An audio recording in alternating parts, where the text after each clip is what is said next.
bienvenue à toi. Aujourd'hui, on va parler d'une boisson que tu connais très bien, que tu bois peut-être en ce moment même, le café.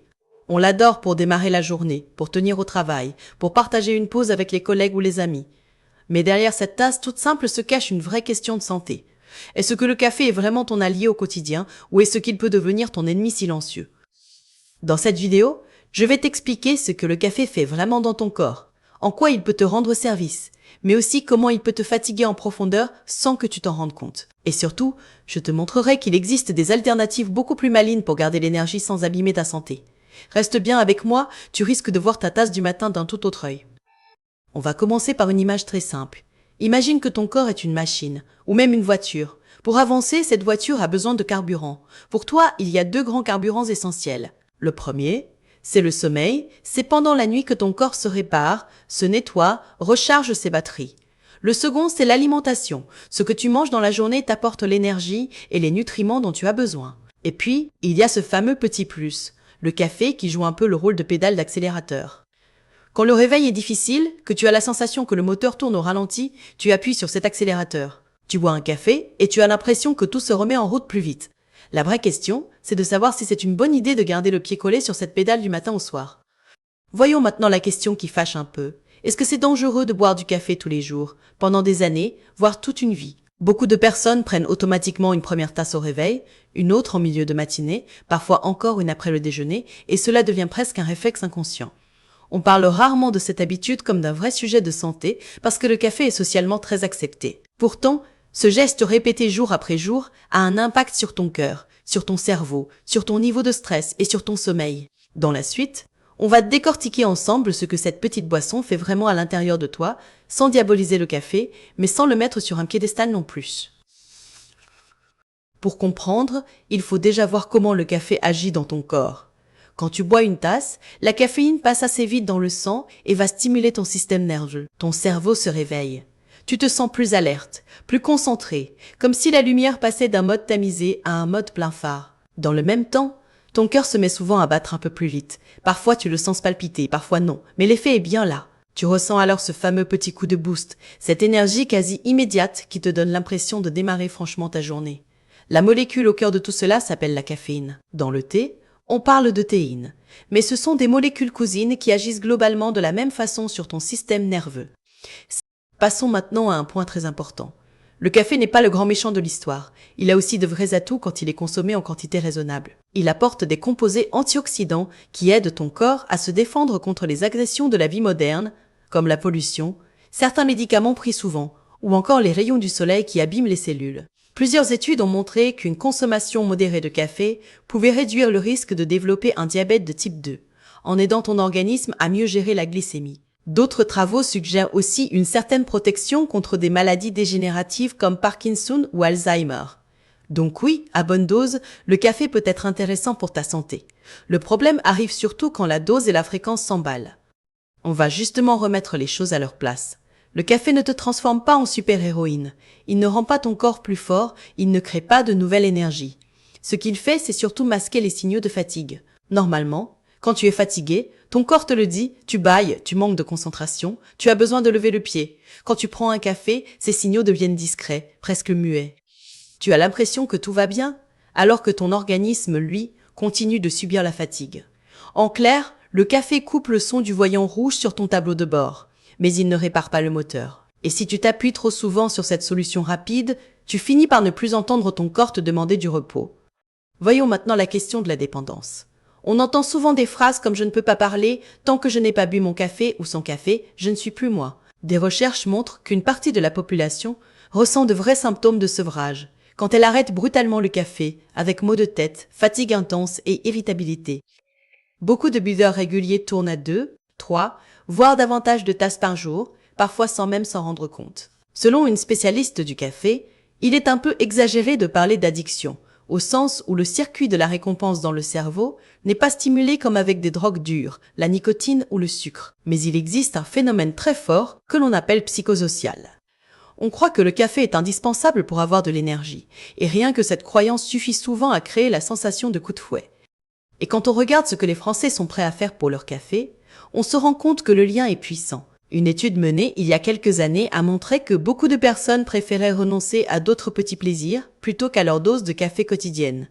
En laboratoire, on a même comparé des gens qui recevaient du café avec caféine et d'autres un simple placebo, c'est-à-dire une boisson avec le goût du café, mais sans caféine. Les deux groupes décrivaient la même sensation de regain d'énergie. Cela montre bien la force de l'effet placebo, mais aussi tout le poids du rituel. La pause café est devenue un moment social à part entière, un rendez-vous avec les collègues, un instant pour souffler. Et parfois, on reste accroché davantage à ce rituel qu'à la molécule caféine elle-même. On va maintenant parler d'une autre conséquence, l'adrénaline. Quand tu bois du café, ton corps augmente la production de cette hormone.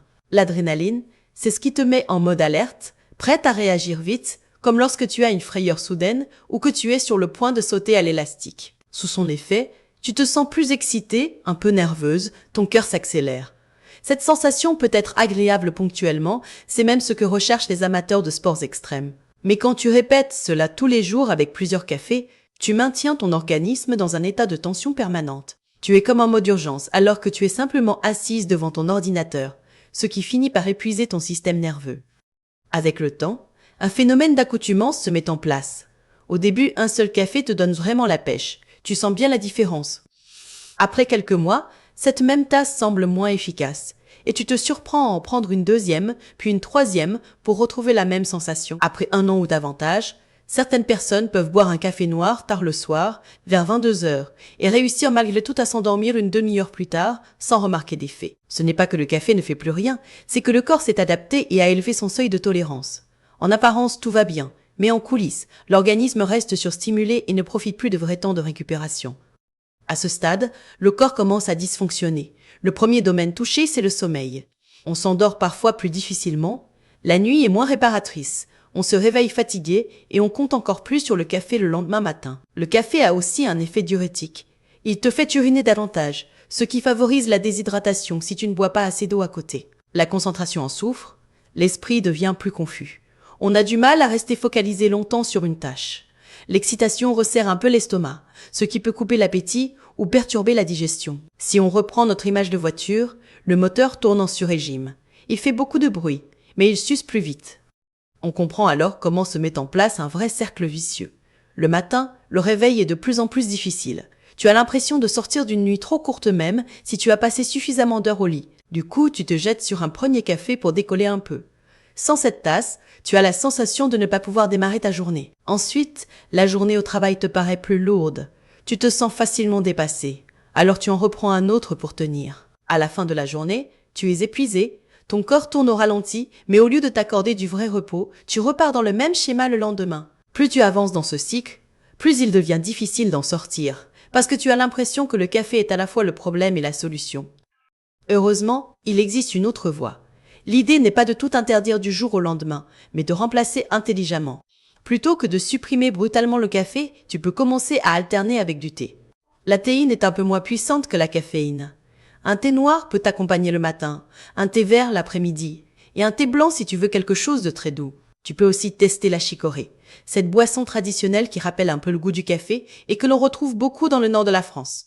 Et puis, il existe une option plus moderne dont on parle de plus en plus, le café adaptogène, une boisson qui imite le côté réconfortant du café tout en étant plus douce pour ton système nerveux.